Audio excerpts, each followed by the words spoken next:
Thought I'd talk today about the materials I use and how they affect the way I paint. So what we have here is linseed oil that I've hand refined. I've got my paint, and I've got gel medium that I also make myself, and that can be made to different thicknesses and densities to affect how you paint. And then this is marble dust medium, which is the gel medium mixed with very, very fine pharmaceutical grade marble dust. So pure calcium carbonate.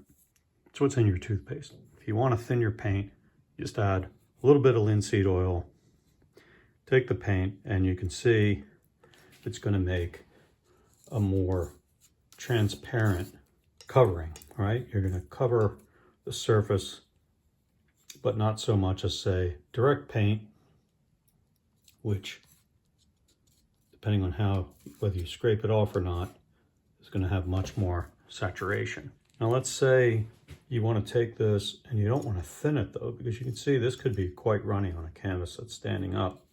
If you add a little bit of gel medium instead, you can get a much more buttery quality. So it's still transparent, but you can make kind of peaks and valleys with it, and it'll have the same quality that the paint has.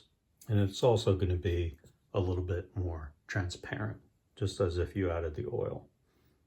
So more gel medium, more transparent. And you can see if I scrape this off a little bit, how transparent it is. Let's just say I want to make it more translucent. So unlike if you add white to paint, if you add marble dust, you actually can increase the saturation a little bit. So if I take some of this, you'll see the marble dust compared to the pure paint, that marble dust is a crystal, and it allows light to bounce around. So it goes from being a sort of blackish blue to being more dynamic. The other property of marble dust is that you can keep adding it, and it really doesn't affect the hue. It's maybe a bit much. It doesn't affect the hue as much as white would. White is stopping light from reaching through the paint. And you can see that's quite a bit of marble dust, and it's stiffening the paint.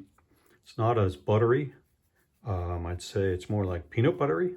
So you can affect your paint surface in many different ways, and that's going to change how you paint. I first started making my own gesso panels at around the same time I started doing this.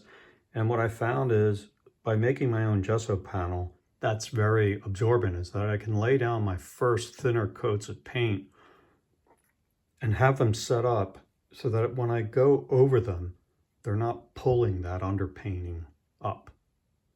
Now, sometimes you may want to wet blend, and certainly after you've got some colors down and you're putting thicker color down, the paint on top is still wet.